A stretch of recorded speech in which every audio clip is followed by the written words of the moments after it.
The meeting is ready to go.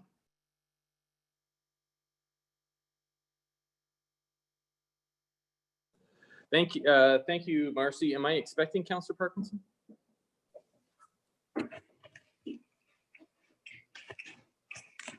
Hello? Staff? Sorry, I think he just has his video off. I'll just turn him on. Just one sec.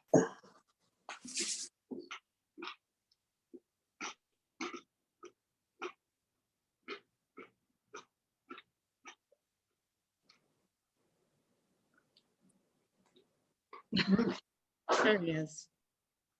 All right, excellent, thank you. So I am going to call to order the May 25th, 2020 regular meeting at 7:03 p.m. And I'd like to acknowledge that we are meeting on the shared traditional lands of the Coast Salish people. If everyone can please unmute themselves, I'm going to do a roll call, and if you could please let me know that you are here. Councillor Baxter? Yes, I'm here. Councillor Day? Yep. Councillor Jensen? Yes, sir. Councillor Kobayashi? Present. Councillor Parkinson? Oh, Councillor Parkinson, we can't hear you. Can you try that again?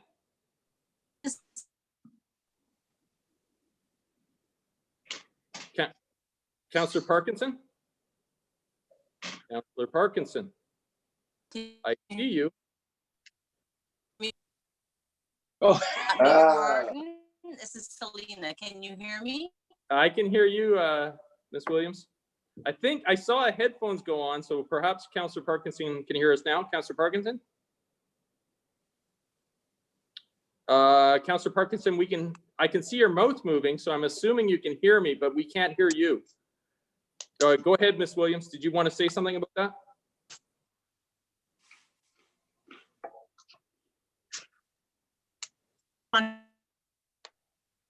Let you know that working with Councillor Parkinson, he does have his video working, as you can see now, but we're struggling to get his microphone to work. We will continue to work on that. Okay, thank you. So Councillor Parkinson is here. He just can't say anything. So you can hold up signs, Councillor Parkinson, and let us know. And Councillor Logan. present. Thank you. Looking for, and again, I'm going to attempt to use the virtual hands. So let's use those if we can, please.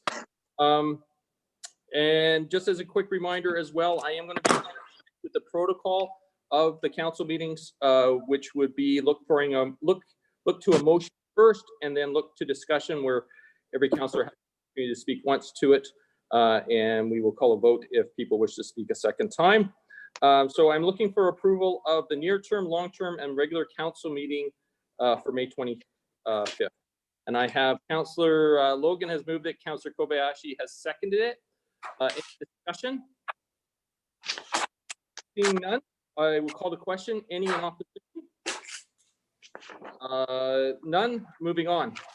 Public participation. We have one written submission, which was received by noon today and has been attached to our agenda. In addition, we have 3 speakers registered to speak this evening. The corporate officer will admit the first.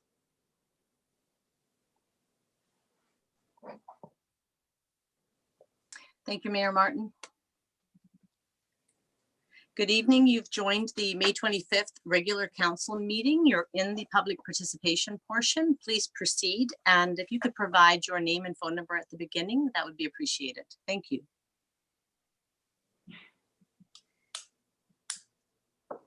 Mr. English?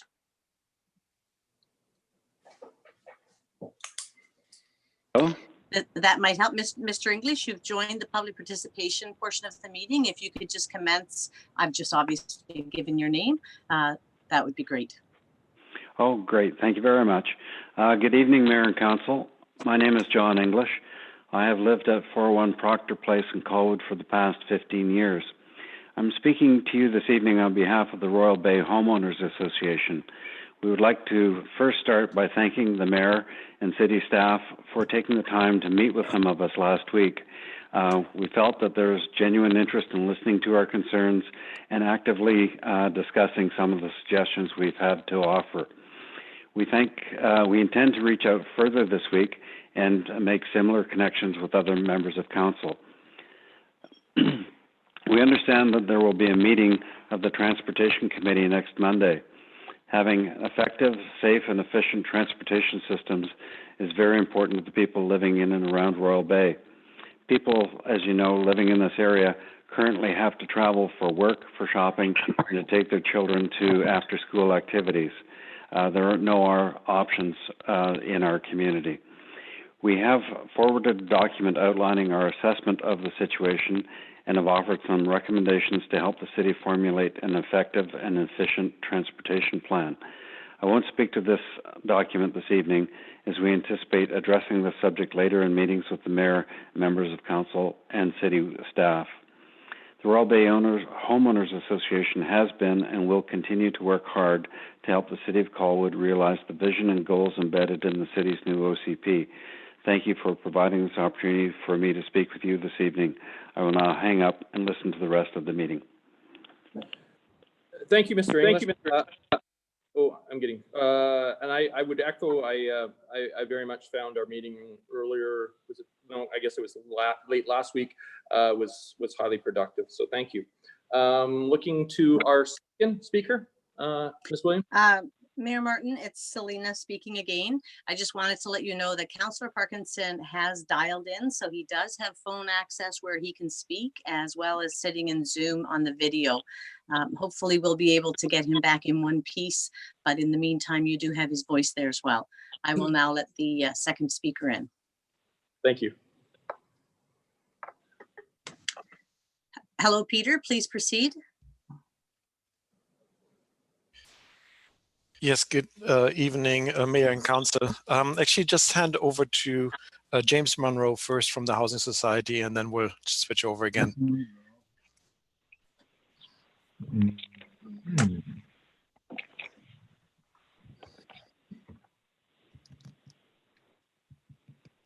I'm Mayor and Council.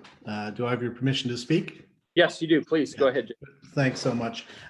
Thank you for the opportunity to talk on our development approval. And thank you for continuing on through these difficult times and difficult technology challenges here, leading the way. What's really important to us, I think mostly on the project right now, is what came up last week in the motion to limit the area by an FSR of 2.5. And Peter can go into more detail, but from our perspective, the plans are rezoning plans at this point. There can be a bit of play in them. We need an ability to build the building that we need to do and have a little bit of flush play in the building without going too far. We understand the concerns. We're only interested in building one building at this point. We understand that we'd have to come back for rezoning in the future, but what would be better for us is to get something more like 2.75 that we could have enough to know that we're not going to have to come back to council as plans develop or as we get pressed by our funders or even by planning to provide different amenities. So at this point, I'll turn it over to Peter Johannecht, our architect, to further comment if needed. Thank you very much, James. And again, good evening, Mayor and Council, and thank you for the opportunity tonight to address you on behalf of our project and the team. And as James already alluded to, the amended density of 2.5, is something we struggle with. And we did consult with the planning department and the team and trying to understand where this density actually came from and is based on, and do not really think that this is in the best interest of the city and the community at large.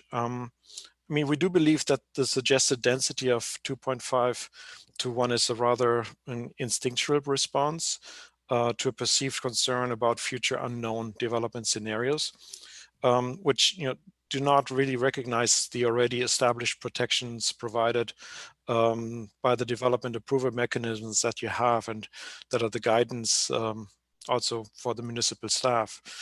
So on behalf of our client, the Greater Victoria Housing Society, I would just like to ask Mayor and Council to amend the motion again for the following reasons.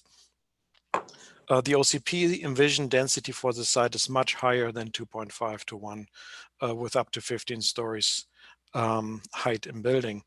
The OCP is the established planning document to build the city. It was developed based on good planning principles and sound public consultation. A possible future second phase will have to go through a rigorous approval process, and Council will have the opportunity to stop or alter such development should there be strong enough concerns and reasons. And the proposed parking ratio, which was brought up in the last committee of the whole meeting, will be part of the new comprehensive zone, which a future second phase will have to address as well. So unless parking demands in the distant future are really significantly reduced further, a second phase will only be able to meet the demand with the dedicated underground parking structure. So the reduced parking ratio is directly linked to the dedicated affordable housing and the central location of the site. So based on all of these reasons, please change your motion back to the original density of 4.5 as per the OCP. And as James already mentioned, our proposed building is not fully developed and designed yet. Our team is not really comfortable yet to be limited to such a low density of 2.5. And we would like to ask for a minimum at least 2.75 to 1. This site is the right place for density, and just kindly ask you to reconsider that motion and make that change tonight. Thank you again very much for your time, and we are available, of course, for any questions that you might have. Thank you. Great, thank you. We have no one else registered under public participation, so I'm going to move on to Mayor's message. I have about 6 things to share, but I will be fairly quick. First of all, there is an Ocean Boulevard survey, and I'm asking all residents to please take a moment to complete the Ocean Boulevard survey at letstalkcolwood.ca/Ocean Boulevard. During the temporary closure, the city received a significant amount of feedback about both reopening the road and keeping it closed to traffic for use as a park. We feel it's important to open this conversation to the broader community and gather input to give council the information they need to consider use of this area going forward. I'd also like to make a special thank you to our engineering and public works teams for the excellent work that they have done during the closure to making sure we got all the potholes filled in and all the repairs done. And I think it looks spectacular. Colwood is setting the stage for a vibrant economic recovery. We're working incredibly hard to do that. The city will be hosting its 3rd in a series of business recovery roundtables on this Friday on May 29th with Colwood business owners, MP Randall Garrison, and MLA Mitzi Dean. We are really, as a council, encouraging all our residents to please consider supporting locally. Please continue to choose Colwood businesses when buying products or services. I'm hoping most residents have noticed that we do have new trees and landscaping on Metchosin Road. Gablecraft is installing new landscaping along Metchosin Road from Latoria Boulevard to Cotlow Road. Vehicle lanes are expected to stay open, but cycling lanes may close temporarily. Please use extra caution. Also, thanks to Gablecraft for the new amenities that they are providing to our residents. The new Ridge Trail is very popular and has shown how an old rusty gravel pit is coming to life with new landscaping. The Meadow Park extension will open soon, and Meadow Park Green will be opening later this summer. We are still working very diligently on the pop-up coffee shop to open up this summer. So lots of opportunities happening in Royal Bay. Please watch for your property tax notices. This should be arriving the first week of June, so next week. As a council, we directed staff to adjust the budget to ensure there would be no increase this year and provided a little extra breathing room on penalties for those experiencing financial difficulties. The due date is July 2nd. Penalties won't kick in until August 1st at 5% penalty, and then October 1st for another 5%. For business owners, there is no penalty until October 1st, which will occur at 10%. Moving on to another subject, I would like to congratulate Amanda Irving in corporate services, who led our United Way campaign, and we won the United Way Spirit Award this year. Colwood staff have been incredibly generous, and Amanda created fun and engaging ways to bring staff together and remind us of the importance of giving. We did events such as the Price is Right game, which I know was popular with some. Organizations like the United Way are more important than ever in these uncertain times, so please keep that in mind when you're giving. And if you're looking for other opportunities to give, we would ask that you also consider donating to the Goldstream Food Bank, the Living Edge, and the Backpack Project, which are all welcoming food donations. That is my mayor's message for this evening. So we will move on to 5.1, which is the adoption and receipt of minutes for the regular council meeting of May 11th. Looking for a mover and seconder. Councillor Kobayashi has moved it. Councillor Jensen has seconded. Any discussion? Seeing none. Oh, Councillor Kobayashi. Oh, Mayor Martin? Yes. Yes, Councillor Parkinson would like to speak. I'm just going to unmute his telephone personality. Okay. Thank you. Please proceed, Councillor Parkinson. Thank you. There's an error in the minutes, or some confusion in the minutes anyway. And when in the section under, and it's page 5 of 13 of the minutes, or 19 of 116 of the whole package. And it's when it's about the discussion of the total number of units. And I will take responsibility for not having a clear enough motion at the time that it was presented. But the way it's written, it's got the 2,100 maximum units, but it almost looks like it's part of the non-residential in the quarry. So if I could, I'd like to suggest that it probably should read that following the quarry section, that the following should be added, and that the site be limited to a maximum of 2,100 dwelling units. I think that captures the intent and the discussion that we had there. Okay, thank you. We can make that change. Well, I guess I will look to Ms. Williams. Do I need a motion to that effect for council to agree to that, or can that just be agreed to, or how does that normally operate when it's something along those lines? Normally, proper process would be that the council would agree that that was what actually happened at the meeting. So if you would request a seconder for that and then take a vote on it, that would be helpful. Okay, so I will have Councillor Parkinson moved it, and I will see Councillor Kobayashi has seconded it. Any discussion on that? Seeing none, I'll call the question. All those opposed to this amendment? Seeing none, that amendment passes on the minutes, and I see Councillor Day wishes to speak as well. Councillor Day? Yeah, did we miss approval of the agenda and the near and long? We may have. Thank you. If I did miss that, I apologize. I will go back to that and do that. I thought we had done it, but you probably right. We did. I moved it, Your Worship. You did. Okay, we did do it. Councillor Day, Councillor Logan moved it. All right. No, that's good. Thank you for clarifying. I didn't remember either. So, Councillor Baxter. Yes, Councillor Baxter. Please unmute yourself. Councillor Baxter. Yeah, I just wanted to point out, I missed the approval of the agenda as well because I couldn't hear you speaking for a little while there. Oh, okay. Didn't realize I'd actually missed something. Okay. Is it, I know, just as a clarification, I know when Ms. Williams was talking at the beginning, she was in and out. Am I in and out right now? Is everything clear now? Not anymore. Okay. Okay, so we are, just as a clarification so that we're all good, we did approve the agenda. We are on the adoption of the minutes. I did have an amendment from Councillor Parkinson, which passed. Is there anything else before I call the question on the minutes? Seeing none, I'll call the question. Any opposed? None opposed. Moving on to 6.1, new business, urban forest bylaw amendment.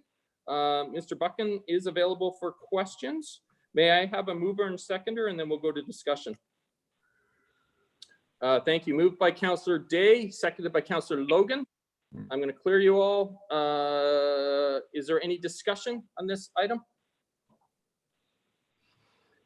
Seeing none, I will call the question. Any in opposition? Seeing none, that passes. Moving on to 6.2, business license bylaw update. Staff are available for questions. Again, I will look for a mover and seconder, please, on the motion. Thank you. I have Councillor Jensen has moved it. Councillor Kobayashi has seconded. We will go to discussion. Sorry, let me just clear my hands. Okay, the hands are cleared. On discussion. Seeing none, I will call the question.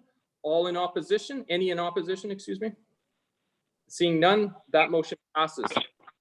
Moving on to 6.3. This is the Olympic View Road Design Standards. We do have a presentation from our Director of Engineering, Brent Muller. Thank you very much, Mayor Martin. And to all of council, just give me a second while I share this screen. So this is a minor presentation that is intended to answer some of the questions that was expressed by several members of council last time, which was needing a more robust understanding of where it was all going and connecting to as they were considering some of the road standards tabled in the report. Aaron is also available on the call today, and he and I are both available to answer any questions. So this is the image of the development down in Olympic View. The developer has worked incredibly diligently over the last period of time, over a year over several years, in realizing this plan. And you can see the municipal borders as it comes into play. If you can see my mouse, I am showing out phase 1, which is our present consideration, and it basically bridges the extension of Veterans Memorial Parkway through a new road to the existing driveway that's opposite Castlewood. The arterial connection that we were talking about coming in off of Veterans Memorial Parkway continues to the south and goes right down to where the existing clubhouse is. This is an area of retail proposed in the existing zone, and then it passes from there and goes into Langford. Using the existing driveway traveling north along our border is the existing driveway, which is going to be used to access some of these sites as well as some of the park spaces that are adjacent to it. Okay. I offer this with caution. You notice that there's a big for information only. That's because as we go from phase to phase of this development lands, we are actualizing and ground truthing each phase. However, I'm pleased to say that this does very closely represent the layout and concept from 2002 when the land was rezoned. Paul DeGrief was the landscape architect and professional that was engaged by the developer to review some of the areas and ground truth it like we'd asked for, which is bringing the new official community plan into relationship with the old planning intent. And this is presented for information and some discussion. You can see some trails going up to the existing areas and neighborhood, but most importantly, how that arterial road connects through the lands, goes full circle around, and how that multi-use trail is providing a connectivity to all the residential areas and land bases. So our last slide for this one is the recommendations that went with the presentation delivered by Aaron last week. And as indicated, both Aaron and I are here to answer whatever questions you've got. Thank you very much. I'll leave the screen on share if you want. Thank you. I'm going to look for the motion first, and then we'll go to discussion. And you can ask your questions. You can ask as many questions as you like. So I am going to clear hands because I have all 5 hands up right now. So may I have a mover? Thank you. Moved by Councillor Baxter, seconded by Councillor Logan. I'm going to clear everybody's hands again. So we're going to discussion now. So please put up your hands for discussion questions. The Councillor Jensen is first, Baxter then Day. Councillor Jensen. Thank you, Your Worship. I'm pleased to see that it includes furniture, and I'm hopeful that includes my ever favorite garbage cans of a sufficient size.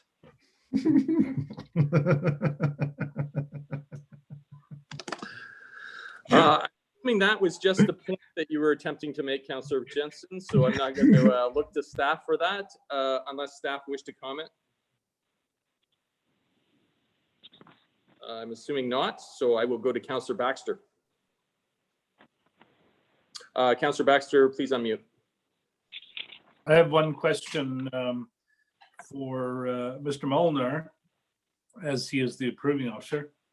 And the question is, will you, as approving officer, be requiring connections from any cul-de-sacs to the nearest other roadway, from the cul-de-sac head to another roadway, whenever that is physically feasible?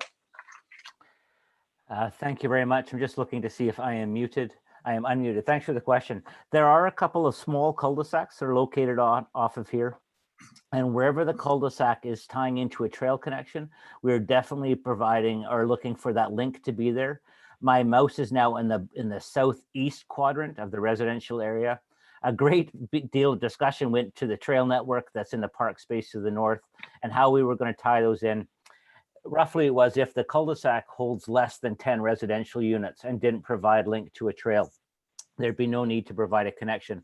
But otherwise, in some of these purple areas here in the center of the lands, and otherwise, we're looking to bridge those connections, just as you described, Michael, to try and gap the space to prevent people from having to walk around the block as opposed to through. I very much appreciate that. Thank you. Thank you.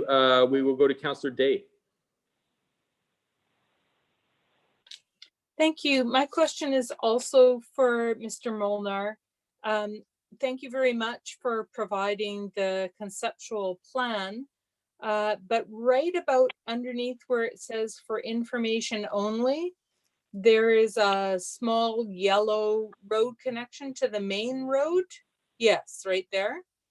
And I'm curious about the trail connections in this corridor, because as Latoria gets busier, active transportation and strong desires to go to other parks in the South Colwood area, I can't really tell if there are connections there. Councillor Day, that's an excellent question. And through the chair, that's one of the fundamental things that we've been trying to look at with the developer is while this is only concept only, a great deal of discussion has happened about circular routes, measured routes, being able to provide linkage to our existing community. So right in the mid box there, and my mouse is small, but it's to the west side of the for information only box. There's a road connection that ties into the Byzantin Bay or the Byzantin Way sort of elevation point neighborhood. And I've got that road name a little bit off, but that's supposed to connect right in there and provide a critical connection so that community can come and walk down and enjoy the trail systems connection. This here, so I'm down south below the for information only sign. There's an area of hardhack fen that is to be preserved that was noted in the rezoning. So this trail here, it will have to be ground truth in terms of its actual location, but the goal is to tie this trail into the northern sections here. So all of those lands there. And then as well as Metchosin. Metchosin's has had some minor discussions with us about the trail connectivity. And while they don't want any road connections going to their lands, they are certainly favorable with pedestrian ways and trails. Langford has been more silent on it. However, you can see around the central wetland or some of the wetland areas that there's quite an extensive trail network. That's again to provide our community with almost a universal goal for accessibility there. Great, thank you. And one last question, which is the one part of the recommendation that concerns me is the treatment of the boulevards. Where it was talking about rock mulch being the standard there. Yeah, so that rock mulch was probably the most difficult concept for the landscape architect to work his way through. And we actually had several series of meetings with our public works crews to make sure, first off, that we understood it, that we could map forward what it would look like, and that we had the maintenance capacity on it as well. It is one of the reasons why the developer and landscape architect have offered a 2-year maintenance objectives. If I was going to answer your question specifically, what would be your concern directly? It is the long-term maintenance that my experience of gravel is that it grows things quite well, especially when organics like leaves and needles get mixed in. And it can be quite difficult to maintain. And if we're not planning on using chemicals to kill the weeds, which I'm hoping we're not because of the impacts on the surrounding water table, that is my biggest concern. So thanks very much for defining that for me, Councillor Day. Just looking while you were talking to see if our landscape architect is on the call, and I don't see him here. I do see the developer, Peter Zweigler, is available on the call. I'm going to try and recount some of the landscape architect's terms from the last time that he phrased it. The naturalized seedlings are part of the goal here. They will need to be thinned for intersection and sight lines, but the natural, reforestation properties is the goal.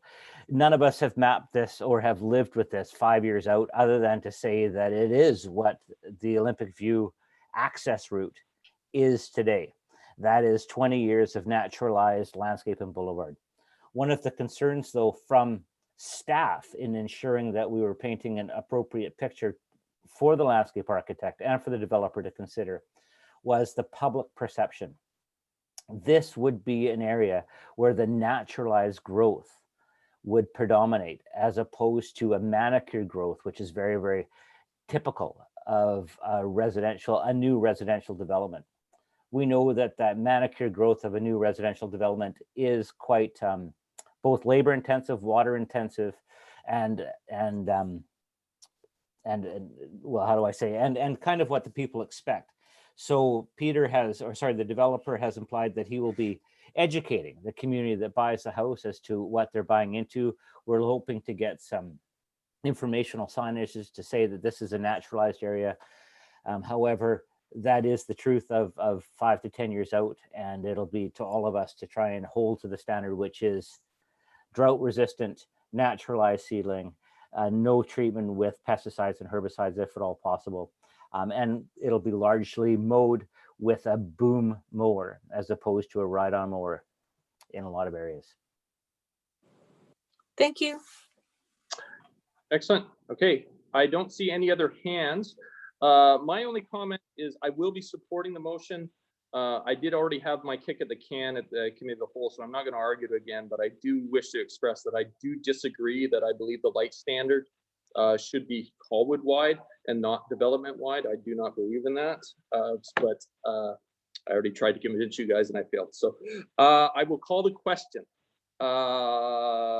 Any in opposition? Seeing none, that motion passes. Moving on to 6.4. This is Mr. Moeller regarding the capital project update for all departments January to April 2020.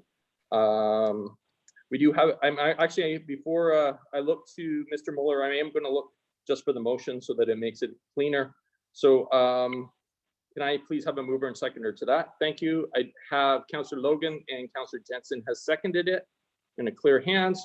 Mr. Moeller, do you have any discussion or can I go straight to questions? Thank you very much, Mayor Martin. Go straight to questions. There's no presentation for this item. Excellent, thank you. Councillor Day, then Kobayashi. Thank you. As I made everyone aware already, I'm concerned about the number of capital projects that are ongoing and that we haven't made any adjustments to those. So I have a couple of questions on the first page about the RCMP. It says this is for a new building. And my recollection was that this was for upgrades to the existing building. Sorry, I see that I've unmuted Councillor Day. I think there's a better person that's more suitable to answer this, and I will defer to them.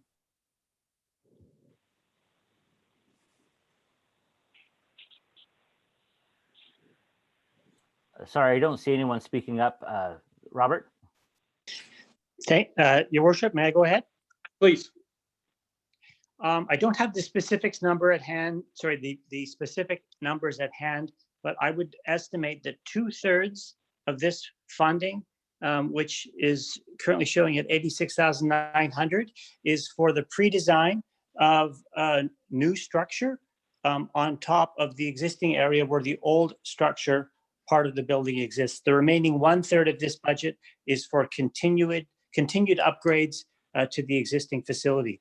We're at the stage where we need to begin pre-planning for a potential new tower on the old part of the structure, and that's what our 2/3 of this funding is for, and that represents our portion of the facility. Thank you for that clarification.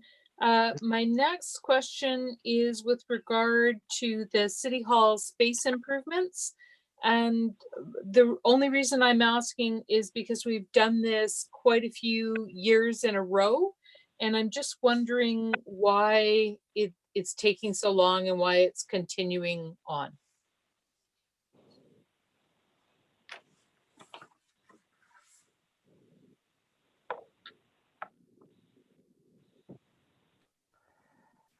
Sorry, I think either Robert or Alan may be answering this one. I'll mute myself. Your Worship, if I may? You may, please.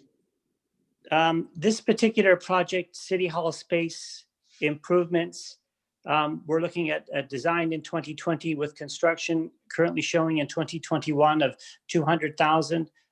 We are at the end of space in terms of occupiable workstations. And so this is to optimize our facility from the perspective of being able to get more workstations into the building. That said, these last 2 months have changed our perspective, and we are now actively working across all teams to identify staff members who have both the capacity and interest to work off-site where it benefits the municipality. And so we will be actively pursuing that initiative in advance of advancing this one substantially further. Excellent, thank you. On the next page, which is page 2 of 4 of the report, in 2021, we have $550,000 set aside, and this year, $52,000 set aside for storm drainage on Seafield. And Seafield is a new development already within the last couple of years. So I'm just wondering why we have to spend so much on storm drainage for a new development. Thank you very much, Councillor Day, and through the chair. This is not for new development. This is at the very, very bottom end of existing Seafield Road. There's a resident down there that has over the last 10, 15 years suffered from drainage issues. It seems that it's gone unchecked, but not to say that it hasn't been reviewed. There's just very little that we could have done. And there's been some changes down there. So staff are presently working with an engineering consulting firm, reviewing our options, and there aren't many. But that's why that money is aside, so we can bring about a repair when we're finished the recommendations from the consulting firm, and it will take engaging with the 2 lot owners that are involved. Okay, thank you. That's it for me. Great, thank you. Councillor Kobayashi. Thank you very much, Your Worship. This question is for staff through the mayor.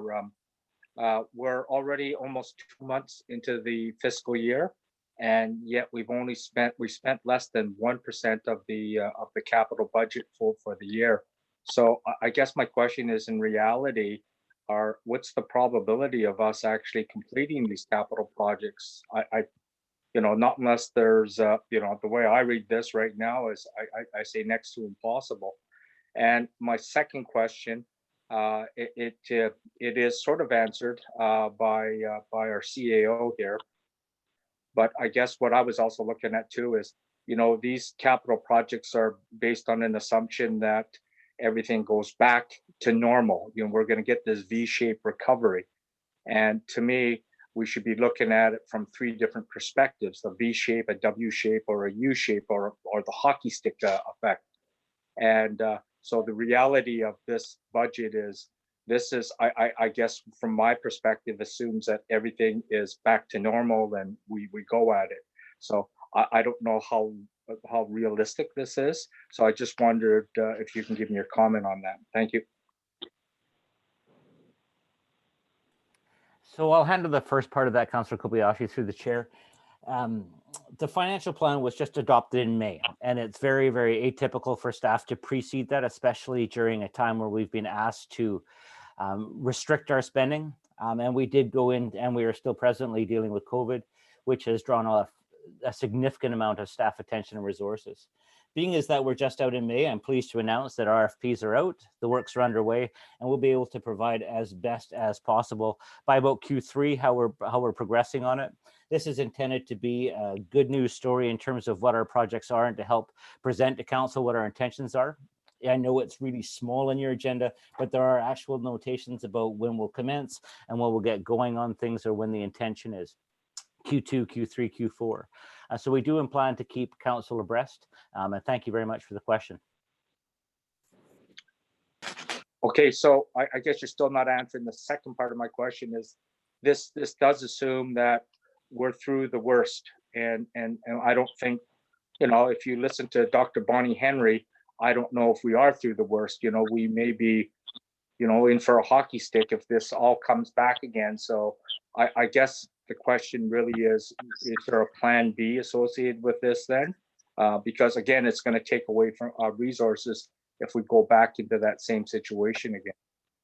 So I'm going to interrupt Mr. Moeller because I do see Mr. Earl's hand up. So I will go to Mr. Earl. Thank you, Your Worship. So with respect to both questions, and I'll answer the first one first. Staff are increasingly aware of Council's desire to accelerate our capital program, notwithstanding the current challenges relative to understanding the COVID recovery and how that might affect our economy locally in the short and near term. So with respect to that, we are going to begin a process whereby we do not wait for the financial plan to be adopted in the spring, but we, as you can see in this report here today, are forecasting and foreshadowing 2021 projects. And so administration will continue to work through the fall, putting projects into the market and getting ramped up. And so we limit the period of time that we historically have taken to have council revisit the budget. Fundamentally, we will treat a 21 budget or a 22 budget that was adopted in the year 2020 as approval to spend. And so we will keep going. Now, all of that said, administration is very aware of and increasingly aware of the effects of COVID on our local economy and on our capacities to execute projects. It will have a diminished capacity in terms of our ability to move projects forward. But from my perspective, there's also an opportunity that we have to capitalize on a private sector that might have more capacity and therefore have the ability to bring projects in closer or under budgets. And so we will be looking at each project through multiple lenses to determine whether or not now makes sense to move forward. With many of these capital projects, this is long-term infrastructure that will benefit the community over years and decades to come. And so now might be the exact right time to make some of this spending occur. Great answer. Great answer. Thank you. Done. Okay. Yeah, it looks like Councillor Kobayashi is done. Councillor Jensen. Thank you, Your Worship. A couple of questions. I take it,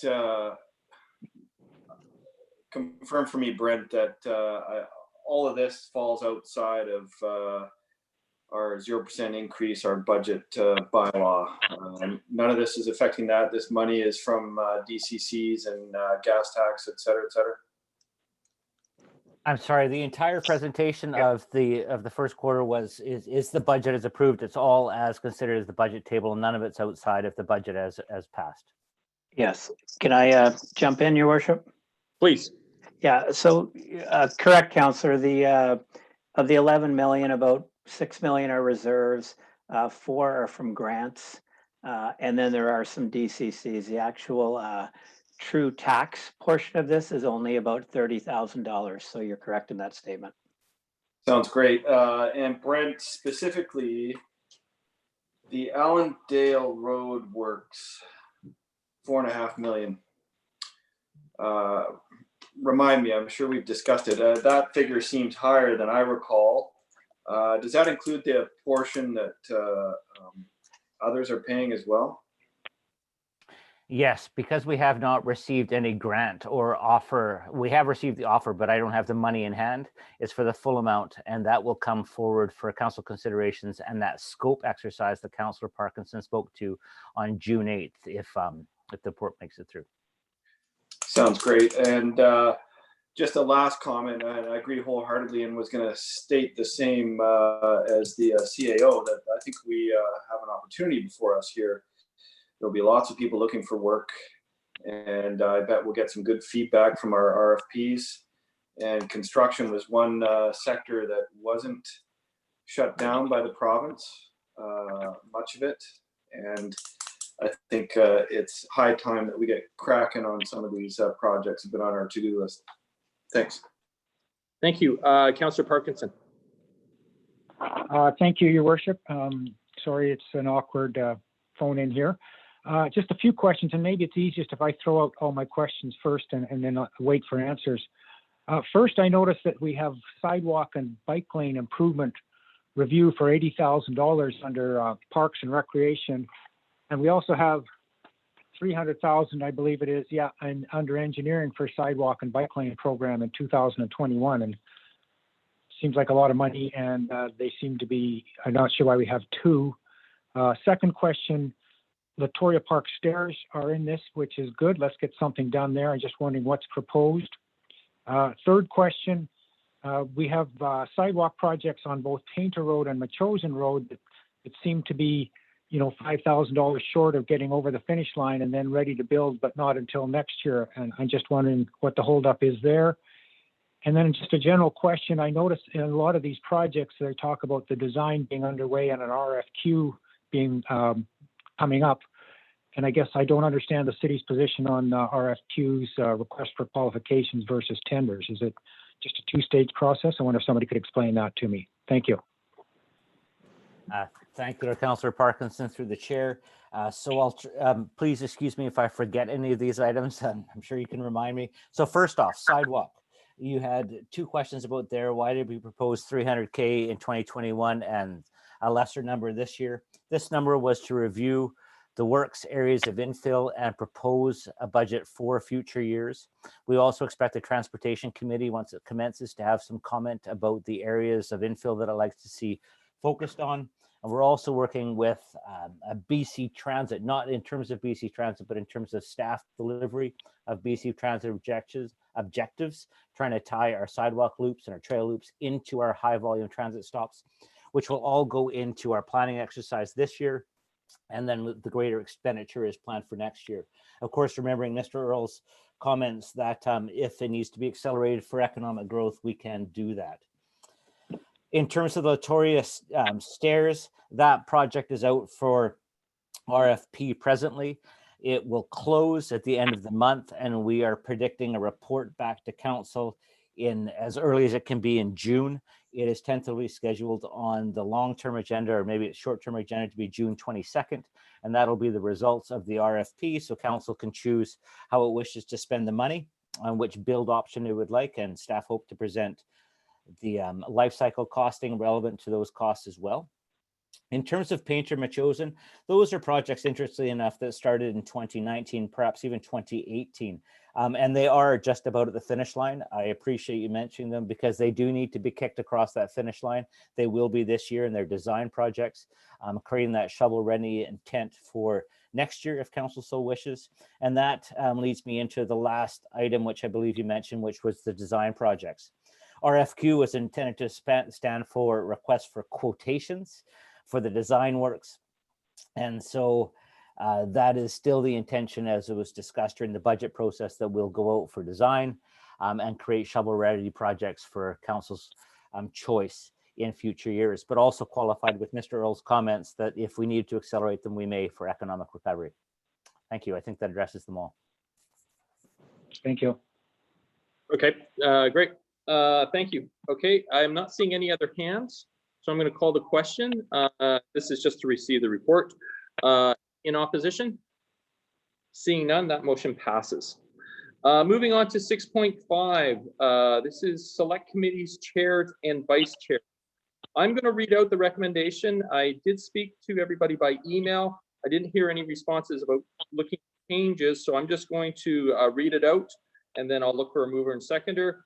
The recommendation is that Councillor Kobayashi be appointed as chair and Councillor Logan be appointed as vice chair for the Economic Prosperity Select Committee, and that Councillor Jensen be appointed chair and Councillor Baxter be appointed as vice chair of the Transportation Select Committee, and further that Councillor Parkinson be appointed chair and Councillor Day be appointed as vice chair of the Financing Governance Select Committee. May I have a mover and seconder to that motion? Thank you. Moved by Councillor Logan, second by Councillor Jensen. Is there any discussion?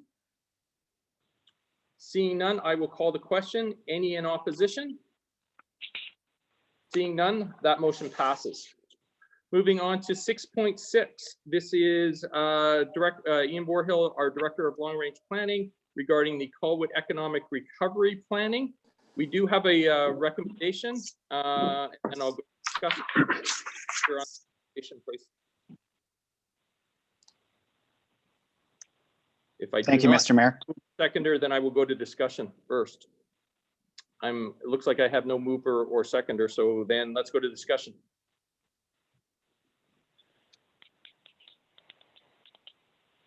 Mr. Borhill, did you want to speak to it? Sure. Thank you, Mr. Mayor. As you're aware, the city has surveyed all of its business license holders and held a series of recovery roundtable virtual meetings with local organizations and business owners. The report before you summarizes the results of these initial actions intended to provide the foundation for an economic recovery plan to mitigate the impacts of the COVID-19 pandemic. The raw data from the survey, as well as the recovery roundtables, are attached to the report as appendices 1 through 3. Staff now feel that we have sufficient information to develop meaningful options for council's consideration to support the local economy. We also submit that if it is council's desire for staff to continue work in this area, that the city move as quickly as possible to implementation, given the immediate challenges faced by our businesses and not-for-profit organizations. As such, staff are recommending that council give consideration to directing city forces to return to council within the next 30 days with a draft COVID-19 economic recovery plan, complete with options for objectives, strategies, and tactics, together with draft budgets to help support the recovery of Colwood's business and not-for-profit sectors. That concludes my introduction. Thank you. Thank you. Councillor Logan. Thank you, Worship. I'm happy to move that motion, and I just had a couple of questions. Okay, I'm going to clear everybody's hands. Can I get a seconder first? I have Councillor Logan who's moved it. I have Councillor Kobayashi has seconded it. I'm going to clear hands again. Councillor Logan, you can speak. Please put up your hands if others have questions. Go ahead, Councillor Logan. Thank you, Worship, and thank you, Ian, for bringing this report. There was a lot of great feedback on those roundtables. Councillor Kobayashi did a good job in facilitating the discussion there. Looking at the surveys, I noticed some of the common theme is a request for assistance in advertising and communications and maybe utilizing our website, basically getting word out that our businesses are open. So, and I know this could be about, it could take about 30 days to bring forward a plan. So wonder if there are things that we can do in the short term to recognize the businesses that are opening at the beginning of June. And yeah, I'm thinking strategically placing the highway sign that we own, highlighting a specific business, or starting to get the bones together for some advertising on behalf of the businesses, or some communications together, and maybe utilizing our website as a tool to support local business, as was mentioned in the survey. So is there something we can do in the next couple of weeks, Ian?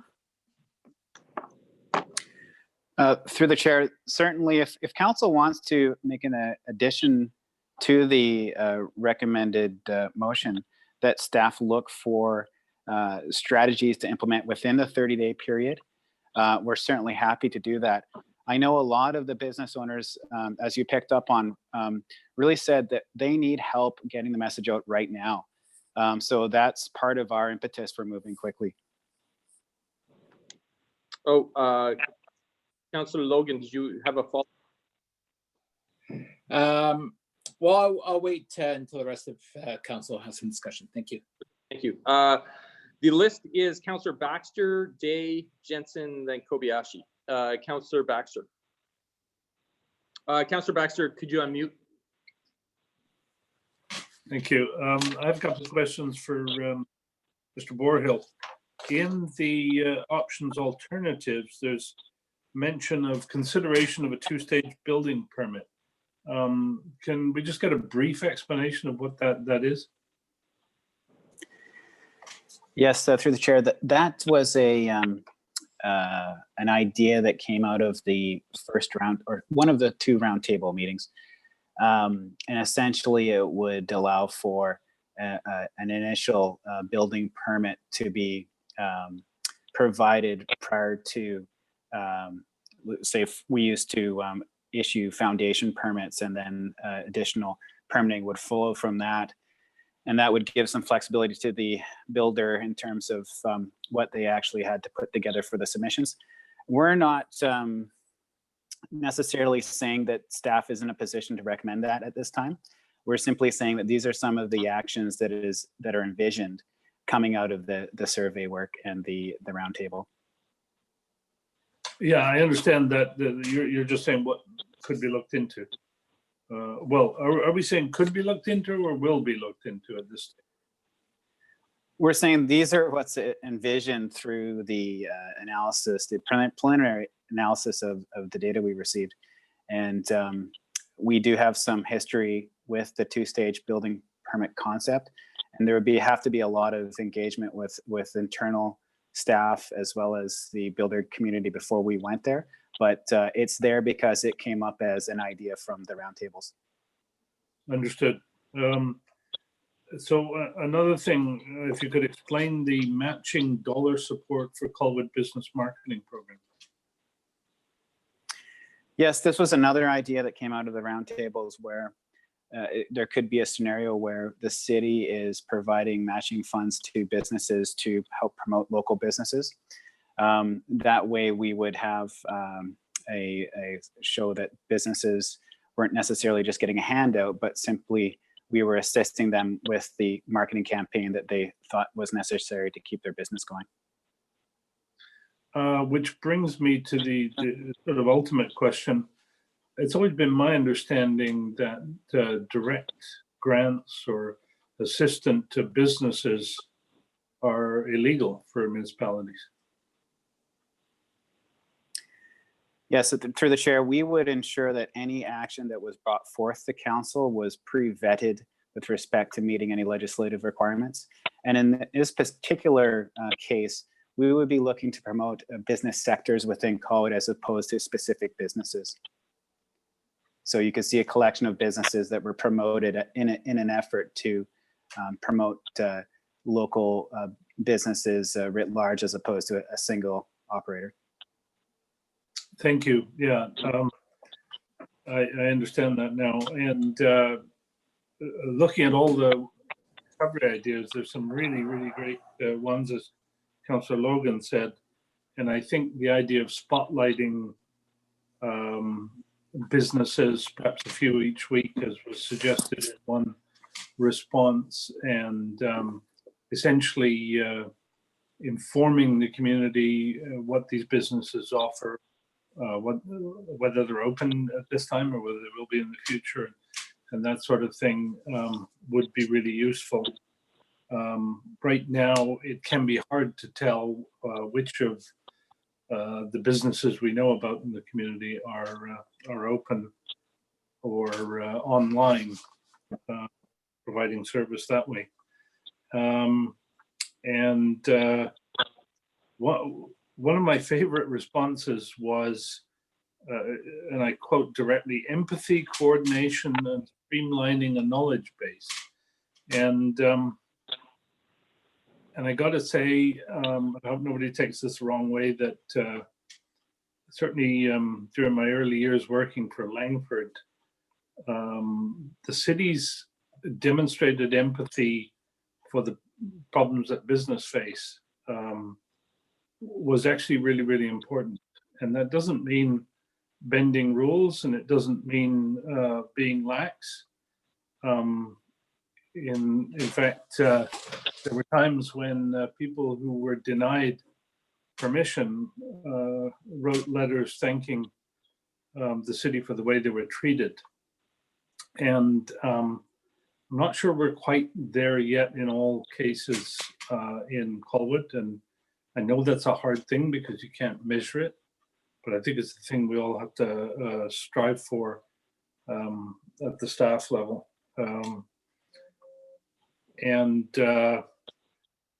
Some of the really immediate things I'd like to see, apart from the spotlight idea on the website, is I think we should immediately allow temporary signs that deal with changes due to the COVID virus situation. So the person in charge of the cemetery brought that up, how because of the sign bylaws, they were unable to, or felt they were unable at least, to post signs giving last minute changes in availability of the site to the public. And I would like to see that changed very quickly. And also more allowance for sandwich boards. Both of these things being temporary during this period, which we have no idea how long it's going to go on. But businesses need that sort of help to get out the message that they are open. And that maybe, you know, the rules have changed in some way. There was a suggestion that we halt progress on the step code changes, and I very much disagree with that, because I think for the vast majority of people who live in Colwood, the moving into a building that's designed some higher step of the step code, whether it be a business building or a residential building, is an economic advantage.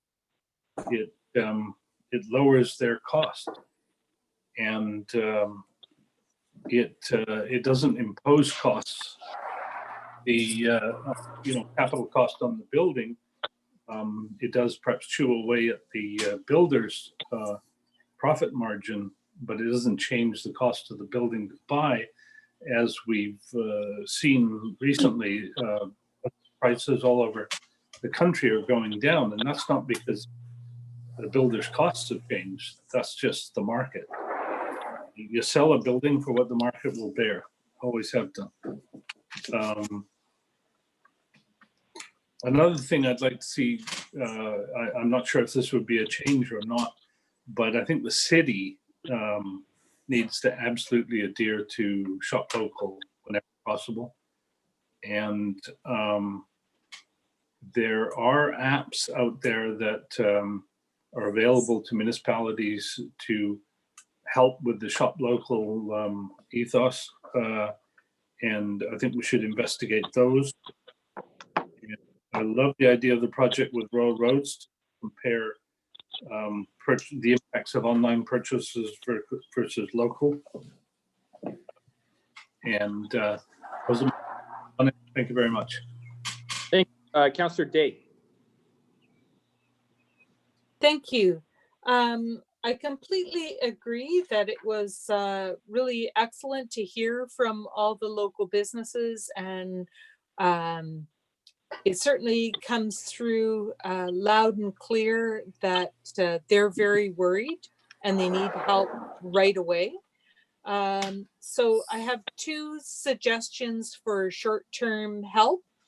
One is to set up a template so that the business can fill out the form themselves and submit that to the city. And then there could be a banner on our website identifying that business, that they're open, and whatever their details are for accessing service. Sorry, somebody's got something noisy going on. It's unfortunate. Councillor Parkinson, and he can't mute, unfortunately. Oh, all right. Sorry about that. No, it's all right. And the other option, and I've been pushing for this for a while, and there has been pushback from some businesses who, if we highlighted one business, another business would feel hard done by because they weren't the one that was highlighted. So another way that we could give people a tool to determine what businesses are in Colwood that maybe they don't know about is to publish our business license list on our website. So if you're looking for a physiotherapist, you can find the ones that are in Colwood. Or if you're looking for whatever category, if we could put that on our website so that people can look up how can I support a local Colwood business and choose them first. Those would be a couple of things that we should be able to get out the door maybe faster. Thank you. Thank you. Councillor Jensen. Thank you, Worship. Much has been said. I made a couple of notes. Just a small niggling issue. When we associate ourselves with someone else's brand, it bothers me as far as the level of due diligence. I mean, there are some lesser reputable operators out there whom we might not choose to associate ourselves with. So I don't expect a comment on that's just a comment more than anything, but it worries me that perhaps we might be vulnerable in that area. Further, I think we have a great resource in our communications department and Sandra, and I believe there's some creativity in City Hall, and I think the more we can not to diminish what we're trying to achieve, but the more we can make it whimsical and fun, the more of a spotlight will shine on some of these operations and businesses. So those are my thoughts. There's lots of great ideas here, and that's it. Great, thank you. Councillor Kobayashi. Thank you very much, Your Worship. I just want to make a couple comments here. First of all, just want to acknowledge all the hard work that Ian Borhill put into this in organizing and getting this accomplished. The feedback was resoundingly outstanding. I got text messages and emails immediately after the sessions, and it was all pretty phenomenal. There wasn't one bad comment. And people said, we should have these ongoing things in the future. They loved it. It was just, they actually felt they were listened to. And so, I'd like to thank all the staff and the councilors that participated in, because they were in the listening mode. We didn't get argumentative, that's for darn sure. But just on the comments that were all made, I agree with a lot of the suggestions that have been made. Waiting for 30 days when there's some real low-hanging fruit in my eyes right now. And we can probably implement the low-hanging fruit at very little cost to the city, mainly in labor. But I think that's a good idea, and that should be thought out right now. What can we implement? What are the low-hanging fruit? I could just tell you from another perspective, I'm also on the Economic Recovery Task Force for Greater Victoria, and we are light years ahead of them, believe me. They haven't even got to this part of the process yet, and it's a bit frustrating. And I think it's all going to be over by the time we actually start getting an implementable plan together. So it's kudos to the city, and I really want to thank the staff, because you know, a lot of great initiative was used, but think about the low hanging fruit is the message, what I'm hearing right now. And I think a lot of it can be accomplished without actually even touching our operating budgets. Thank you. Thank you. I'm going to go back to Councillor Logan because I know he wished to make a motion. Thank you, Worship. Based on that excellent discussion tonight, I would just move an amendment to my motion, and the amendment being I'm open to some massaging, Mr. Borhill, that staff develop tactics that can be implemented within 30 days. So that would, the intent would be that low-hanging fruit that Councillor Kobayashi spoke to. Thank you. I will look to a seconder, and then I will look, well, actually, maybe before I look to a seconder, I see Mr. Borhill wishes to speak. You wish to speak? Oh, Mr. Earl wishes to speak as well. Before, Mr. Earl, before I go to you, would you like me to get a seconder and then speak to the motion, or do you wish to speak to it before I get a seconder? Please get a seconder. Okay, thank you. May I have a seconder, please?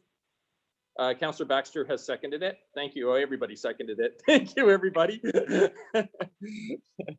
I will go to Mr. Earl. Thank you, Worship.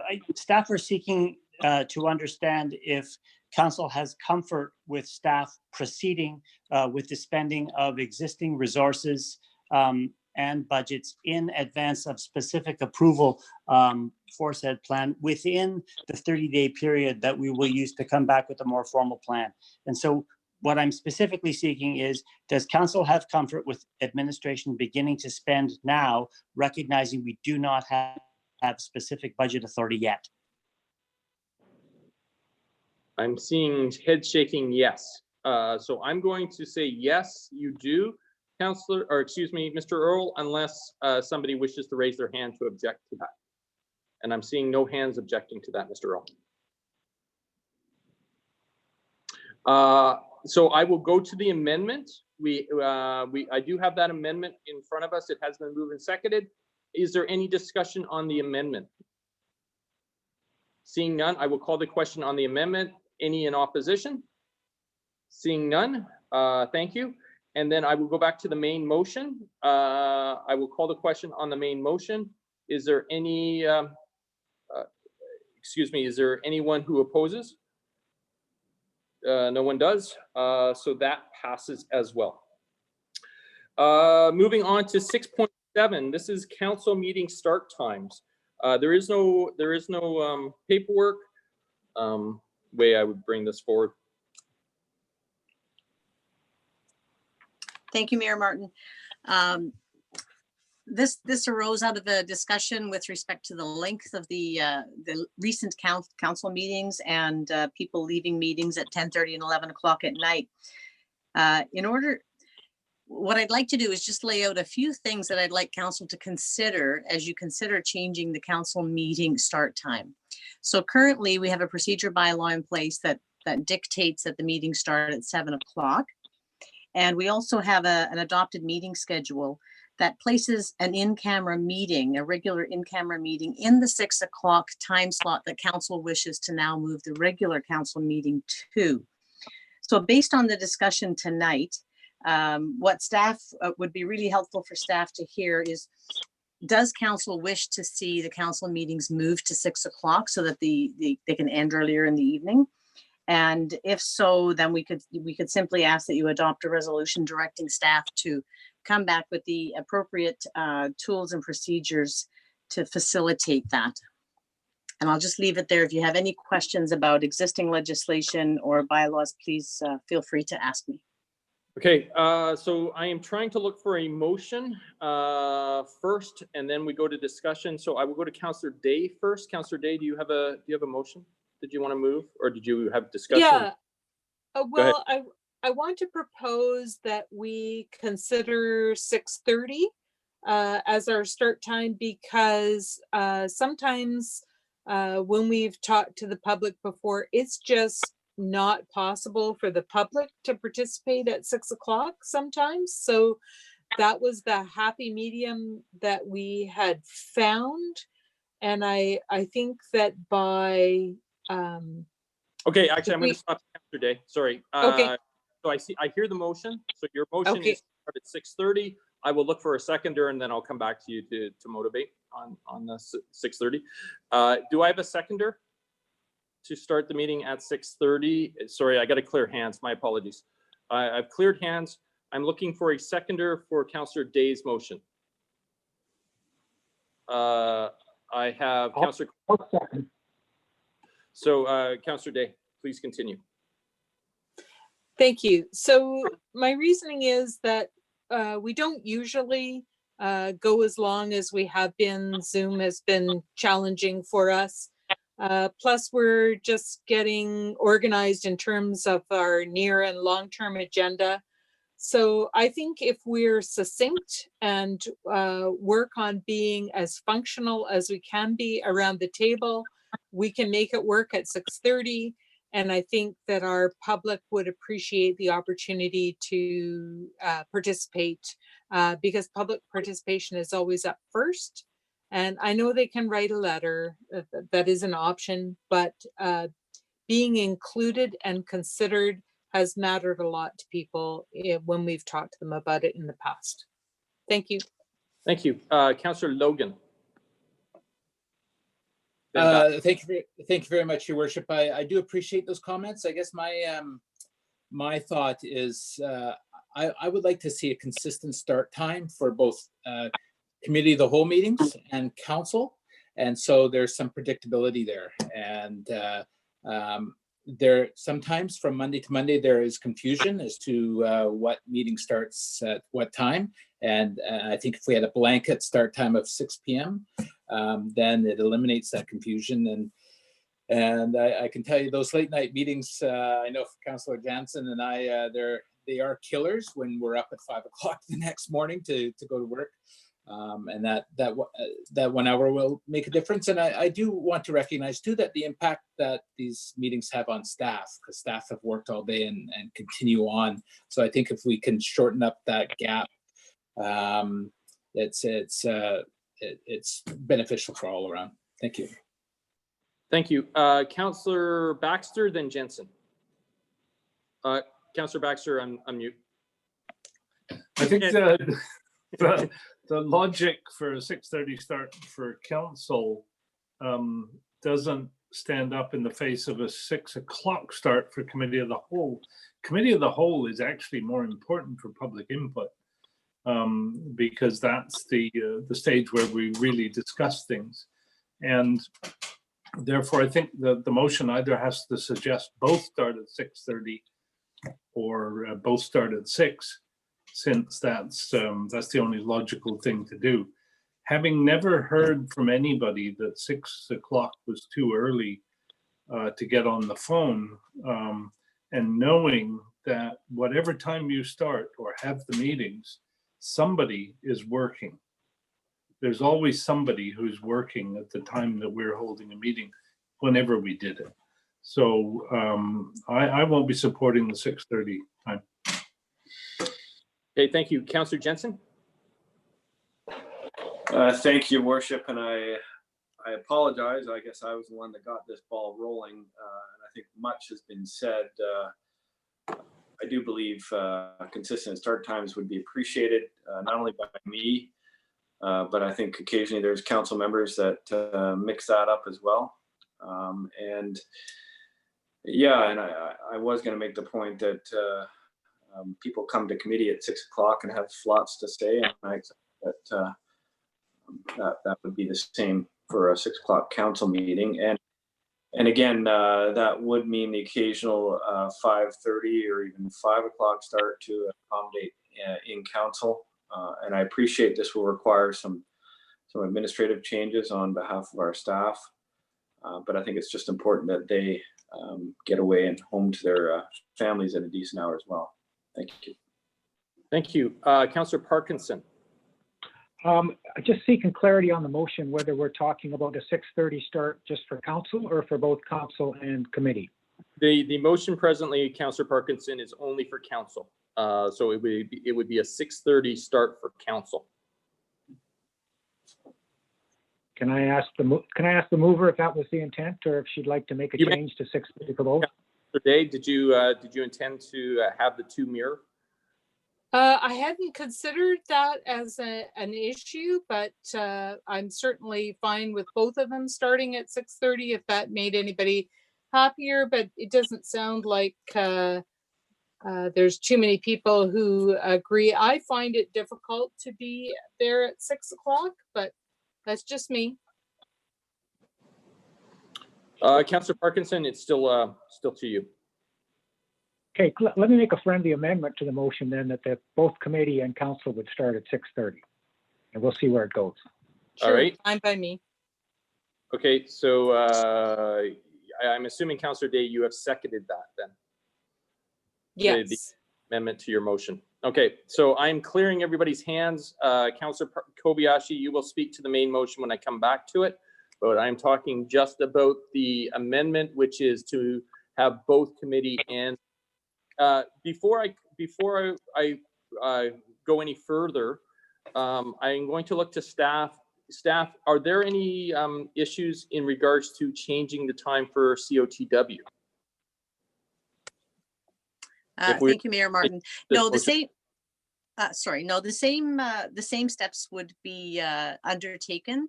We would have to change the procedure bylaw. We will amend the calendar for the year to reflect the new times. Okay, thank you. I do not see any other, I am looking for hands, just on the amendment.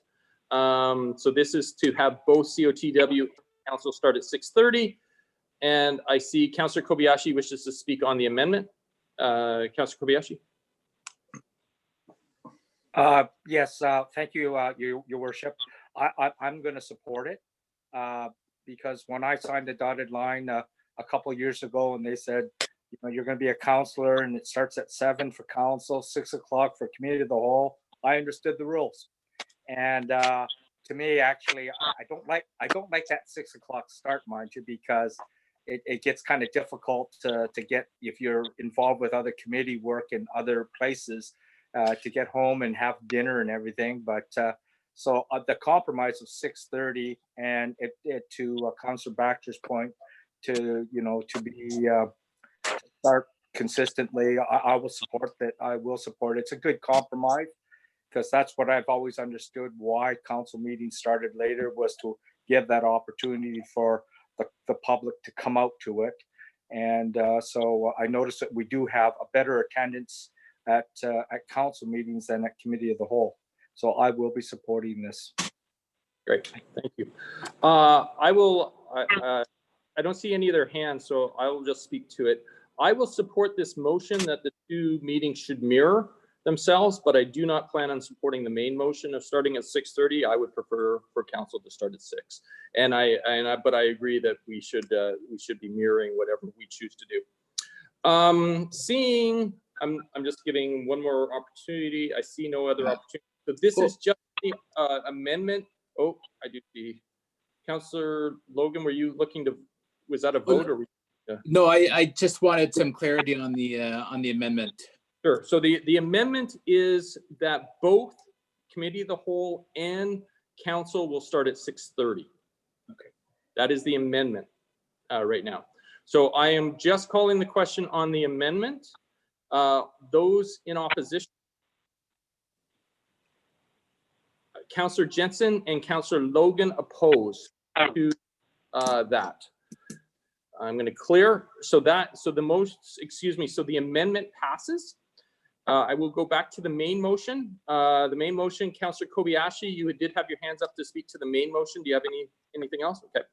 I'm seeing no other hands on the main motion. So the main motion presently is for the meeting to start at 6:30 and committee of the whole to start at 6:30. Those in opposition?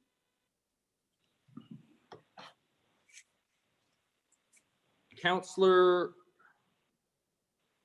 Jensen opposes, and that's Mayor Martin opposes, and that's it. I saw Councillor Logan's hands move, but I'm assuming you weren't putting your hand up, Councillor Logan. Is that correct? Okay. So the main motion passes. Sorry, Mayor, I raised my hand late for an opposition. Thank you. So I will go one more time. I will call the vote one final time. So the vote, I just want to be clear so nobody's confused. The main motion is both committee and council will both start at 6:30 p.m. That is the motion that I'm calling the vote on. And right now I have 3 in opposition. So 3 in opposition will be Councillor Jensen, Councillor Baxter, and Mayor Martin. So the motion passes 4. I will clear the hands. I'm going to go back to staff. Staff, is that enough direction? Do you need anything else from us from a council standpoint to move this forward? Mayor Martin, I may have to defer to CAO Earl. You were breaking up when you were speaking. My understanding is that the resulting resolution is that both council and committee of the whole will have a 6:30 p.m. commencement time. Did I get that right? That is correct. Okay, thank you. And just to clarify, there's nothing else that you need direction-wise from this council. Sorry, yes, if you would like that to be effective sooner than July the 13th, that's about the time it'll take for us to get a procedure bylaw amendment through, as it does have a public notice portion. So if you would like that to be in effect prior to July the 13th, then a resolution rescheduling the interim council meetings from 7 to 6:30 would be in order, and the committee of the whole from 6 to 6:30 would be in order. Do I have that motion by anyone? Councillor Baxter has moved that motion. Do I have a seconder? The seconder is Councillor Jensen. Discussion on that motion? Seeing, Councillor Parkinson? I suspect with this motion, we've created a whole bunch of work for our staff, and I don't see the panic to do it. I'd be quite happy if this started in the fall, but I wouldn't put them through the hoops to do a bunch of work to take it from July 13th to something that might only be a few meetings ahead of that. So I'll be voting against this. Okay, thank you. Councillor Baxter and then Jensen. Councillor Baxter, unmute. I I'm give just up. gonna say that from now on, Baxter. I'd like clarifications from Ms. Williams, but I believe that there isn't any extra work in changing the interim timings, simply because the council can declare at any time a special council meeting time, and all we're doing is declaring those interim meetings to be at the special time. Thank you, Councillor Baxter. Yes, council can call a special meeting at any time. 2 members of council can do that, or the mayor can do that. What this is trying to affect is there are meetings that are currently on the books through a resolution of council. And those are the regular committee of the whole meetings at 6 p.m. and the regular council meetings at 7 p.m. And so a resolution that would undo that would be in order. The other alternative is to cancel all interim meetings and call all special meetings, which brings with it another body of work with respect to notification.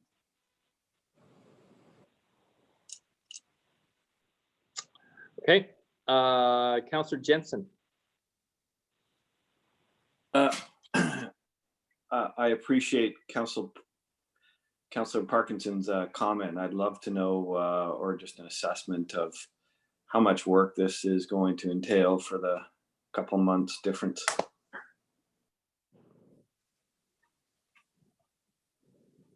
Thank you, Councillor Jensen.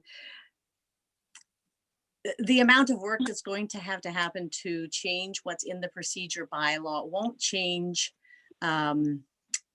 significantly. There will be additional work to post notices of the new times for the upcoming meetings, but I would not classify that as significant. But thank you.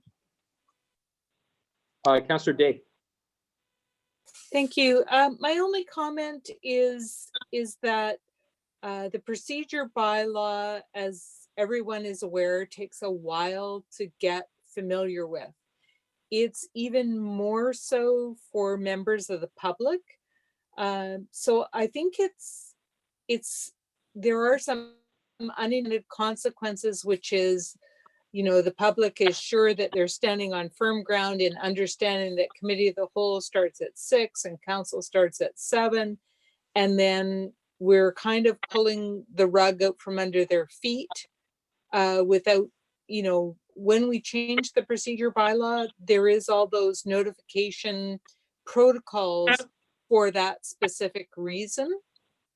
So I'm just pointing out that it's important to be as clear as possible for our public. And I don't mind either way particularly, but I think that it could have some unintended consequences changing the meetings before July 13th. And I think the whole idea that we're trying to accomplish is making council work more effectively going forward. Okay, yes. I guess I will say my 2 bits. I would prefer for us to start earlier.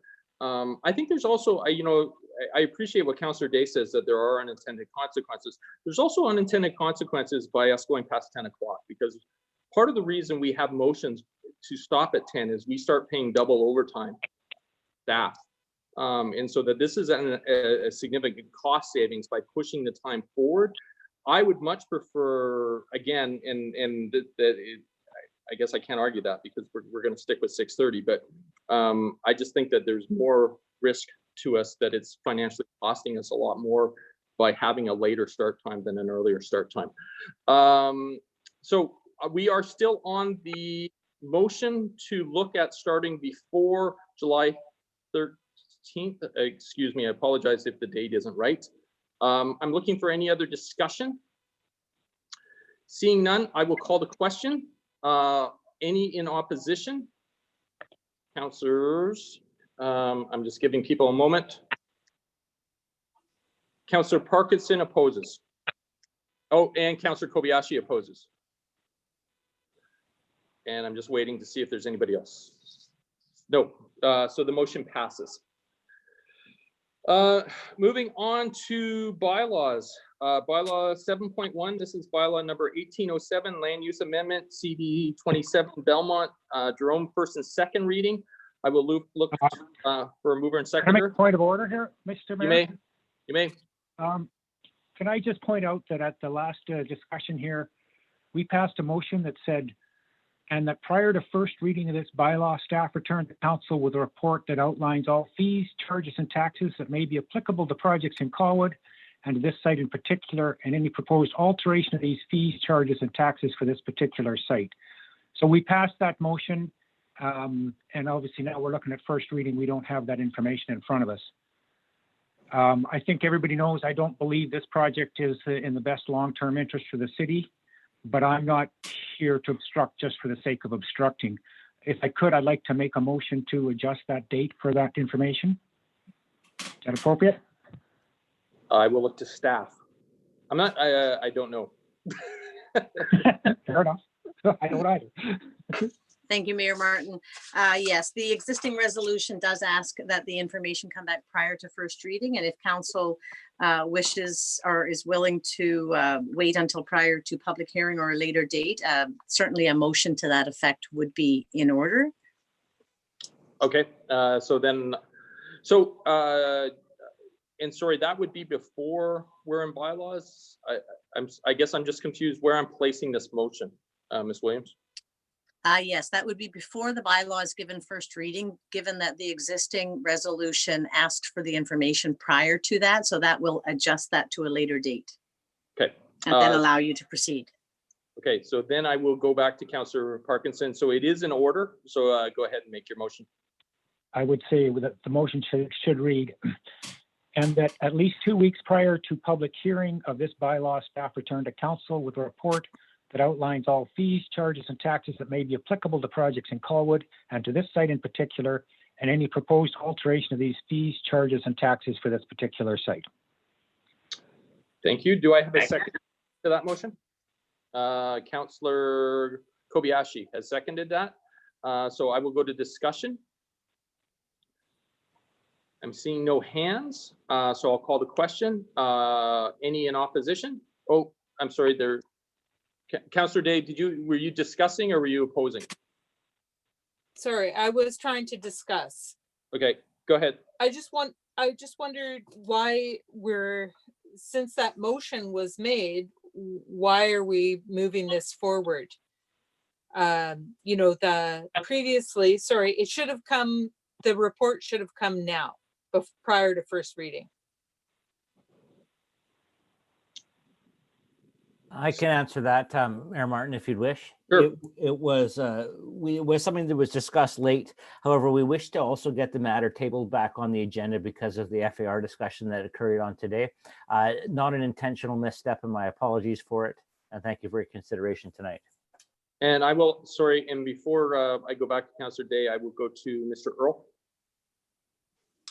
Thank you, Worship. It was really a matter of timing. The motion of council to provide that information in advance of first reading came as somewhat of a surprise to administration. And by the time we had that motion, this agenda had already been prepared.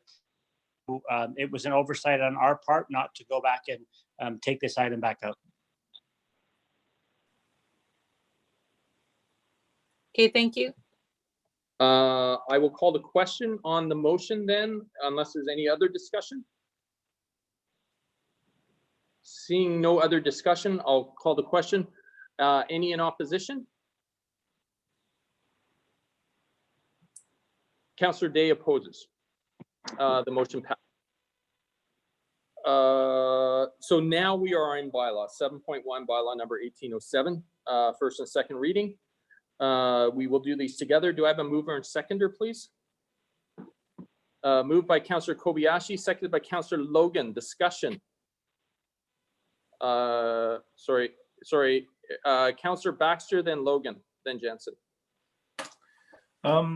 What is the current FAR in this bylaw? I believe we changed it to 2.5 the last meeting. And I believe that the proponent said they need a minimum of 2.75 in case there are changes that develop during the design process. So I'd like to propose an amendment to amend that FAR to 2.75. Okay, hold on 2 seconds. I'm going to clear hands. I have a motion to change that to 2.75. Do I have a seconder? Councillor Jensen has seconded it. Discussion. I will go to Councillor Baxter first. Councillor Baxter, did you wish to motivate or anything in regards to that?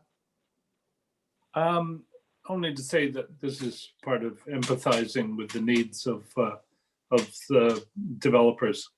Thank you. Councillor Day, then Jensen. Thank you. I just, the whole process is kind of getting under my skin. So to me, it shouldn't be here without the report that was asked for. And secondly, there's been not enough information for why there should be a need for an increased FAR, because, you know, in case they need it is not a good enough reason for me. Sorry. Thank you. Councillor Jensen. Thank you, Worship. And I know we amended the FAR, but the document I'm reading here says 4.5. Is that what we do? No, yeah, it was 4.5 that was in the original report, and that's what was originally discussed. And then Councillor Parkinson at COTW made a motion to change it to 2.5, and that passed unanimously. That's what I remember, but the document I have before me here still that we're about to vote on still says 4.5 in it. Then I will look to staff. Staff? Let's see if somebody, Thank you. Mr. Earl. Oh, go ahead. Thank you, Your Worship. On page 3 of 4 of the bylaw, section 10.32.5, subsection 1, third line down, max FAR currently reads 2.5.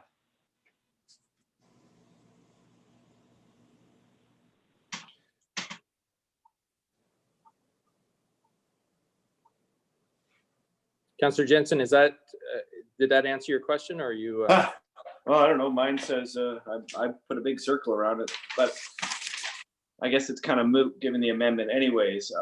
I believe that, I'll be supporting this motion. I have heard what the developer has said. I do want to make sure that the project can go ahead. And I believe they've heard our concerns about increasing the density in that area. And I understand it's a zone identified for increased density in accordance with the OCP. I get that. However, we're here to speak to the land use for that area. And Councillor Parkinson has made a lot of great points in this regard. I would be remiss if I didn't say I'd have some concerns if a second building, GVHS building specifically, came forward looking for approval in the future.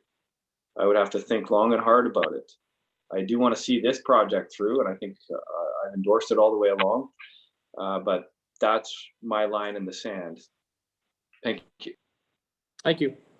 Is there any other discussion? Sorry, could I get a point of clarification? Because I did not find the line that Mr. Earl pointed out, but I do find the line that Councillor Jansen pointed out of the FAR being 4.5 in my bylaw. Mayor Martin, I can speak to that. As CAO Earl explained earlier, this agenda was in production while the minutes from the May 19th meeting were being published. The agenda was already out. The bylaw was updated to reflect the resolution in that May 19th meeting to 2.5. An email was sent out to council with a link to the new agenda. I believe it was around 12:30 on Friday. So the public facing agenda has the FAR at 2.5. Unfortunately, because of COVID, we are delivering paper copies of agendas right now. So the original one that you received did have the erroneous 4.5, but the online version and the link you were sent was 2.5. Point of order, Your Worship. Councillor Baxter. The amendment under consideration would change it to 2.75, whatever it currently is. Therefore, consideration of what it currently is can wait until after this amendment has been settled. Fair enough. I just wanted to make, thank you, Councillor Baxter. I just wanted to make sure we were all reading on the same page. And I think we have an explanation by Ms. Williams why the numbers are different. So is there any other discussion on this? If not, I will just say what I will be supporting the 2.75. I'm supportive of affordable housing. I appreciate that the organization's coming in into Colwood and providing much needed services to our community. And I think at the very least, stepping up and assisting them as best we can as a city, send a very clear message that we're supportive of this and we're supportive of projects such as this. So I will certainly be supporting this motion. I do have a hand up for discussion. I'm sorry, Councillor Baxter, sorry. My hand was up for discussion as well. You had already spoken once on the amendment, Councillor Baxter, because you had moved it, because I had asked you to motivate. So I can call a question. I can ask the group to allow you to speak a second time. Would you like me to do that? Please call the question. Yes, please. Okay. I am looking for this is the first time I've ever done this, so I'm not sure exactly what I do, but I'm going to just assume that I'm doing it the right way. So we are looking to allow Councillor Baxter a second opportunity to speak on this amendment. Those in opposition, please raise your hand.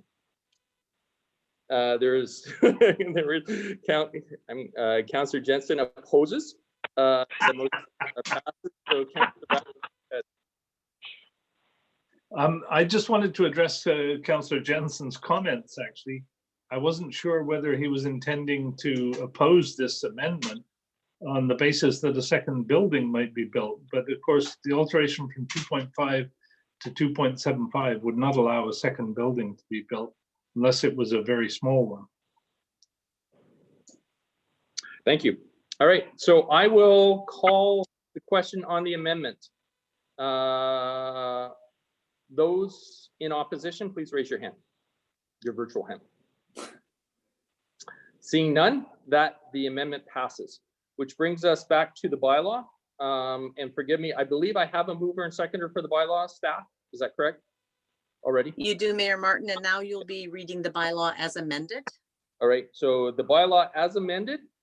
Is there any other discussion? Seeing none, I'll call the question. Those in opposition? Seeing none. Oh, no, I did. Hold on. Councillor Parkinson opposes. Then we are then moving on to 7.2, which is bylaw number 1812, business license bylaw. This is for first, second, and third reading. May I have a mover and seconder, please? Moved by Councillor Day, seconded by Councillor Kobayashi. Discussion? Seeing none, I will call the question. Any in opposition? That passes. Moving on to 7.3. This is bylaw number 1813, the inter-community business license, first, second, and third reading. May I have a mover and seconder, please? Moved by Councillor Logan, seconded by Councillor Kobayashi. Discussion? Seeing none, I'll call the question. Any in opposition? Nobody opposes. 7.4, bylaw number 1814, development fee charges for third reading. May I have a mover and seconder, please? Moved by Councillor Baxter. Second by Councillor Logan. Discussion? Seeing none, I'll call the question. Any in opposition? None. That passes. 7.5, bylaw number 1816. This is land use amendment for the cannabis retail first and second reading only. May I have a mover and seconder. Moved by Councillor Day, seconded by Councillor Jensen. Discussion? Seeing none, I'll call the question. Those in opposition? Nothing. So that passes. And then finally, motion to adjourn, please. Moved by Councillor Logan. All those opposed? None opposed. Carried. Thank you, everybody. We are done tonight. Good night. Good night. All. Good night, everybody.